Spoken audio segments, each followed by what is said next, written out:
Today we're talking about two cases that are before the Supreme Court today. The Supreme Court hearing oral arguments today, October 31st, 2022. The cases, one from Harvard and the other from North Carolina, and a fair admissions group challenging the use of the use of race as a factor in the admissions process by Harvard College and also by the University of North Carolina.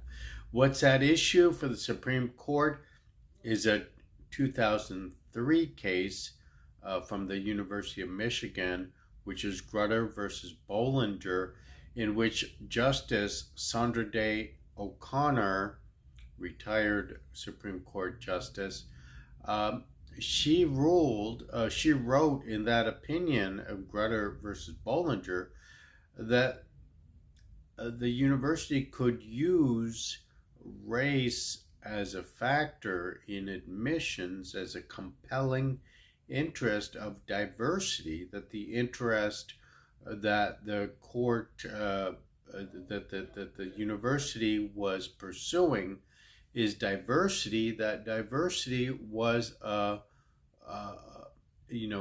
would justify, diverse student body would justify a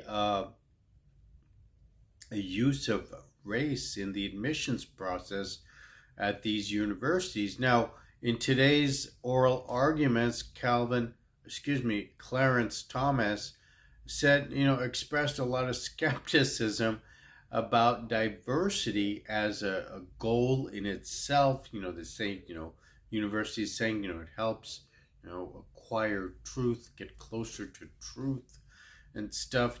People have different ideas about truth.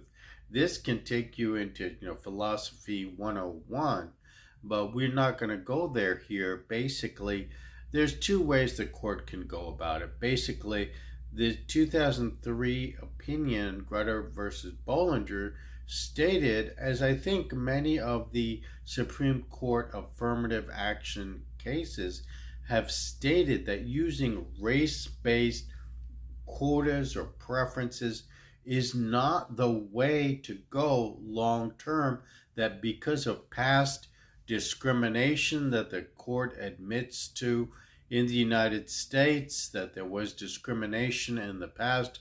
Of course, we had a big civil war in the mid-1800s about slavery. We had slavery in the United States. Now this, particularizes to African Americans, but diversity need not particularize to African Americans.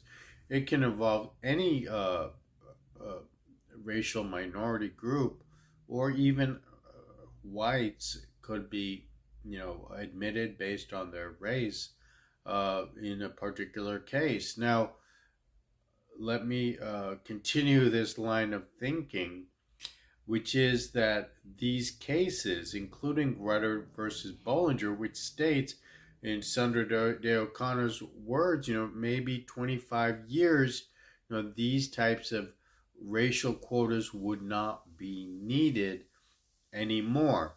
So there's two ways that the court can go about reversing this opinion, which, with a conservative majority of 6-3, it's very likely that the court is not going to allow racial quotas or use of race as a factor in admissions, but it's just, which way they're going to go about it. Now, Clarence Thomas wants to say that diversity itself is not going to be an acceptable justification for these racial targets. On the other hand, as I said, Justice Sandra Day O'Connor saying in her opinion, look, in 25 years, this whole thing needs to disappear, because the university needs to have a system of admitting people fairly,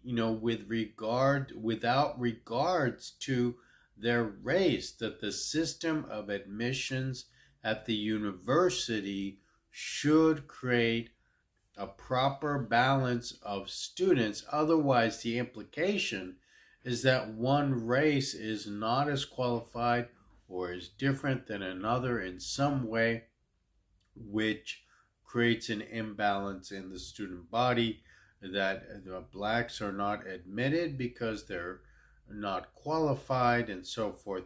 So this way of thinking is not something that we want to have. It's not something that Clarence Thomas wants to have, and he is, a long-standing Supreme Court justice of African American descent. I shouldn't say that. I might violate this case, but I'll tell you that this way of thinking, that basically we need to identify people's races, otherwise we don't get minorities in admitted.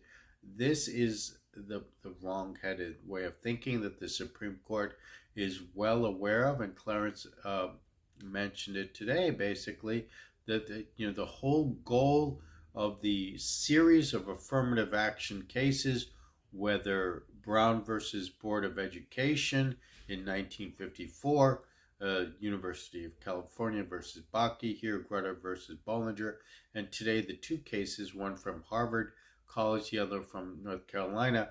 The whole series of cases were basically talking about getting the system up and running from the time beginning point of Brown versus Board of Education to a point where race is not used as a factor in admission. This is in the words of the Grutter versus Bollinger case by Sandra Day O'Connor. So basically, either the court can say, hey, it's close to 25 years, it's time to let go of these racial quotas. We don't need to overturn Grutter versus Bollinger. Or, like Clarence Thomas is saying, look, I don't think diversity is a just cause for a racial preference in admission, the system should be able to create a racially balanced student force on its own, and so then they would need to overturn Sandra Day O'Connor's ruling in Grutter versus Bollinger, where she says that racial diversity is a compelling governmental interest which would justify the use of race as a factor, one factor in admissions. This is Earth Faith signing out on affirmative action in education.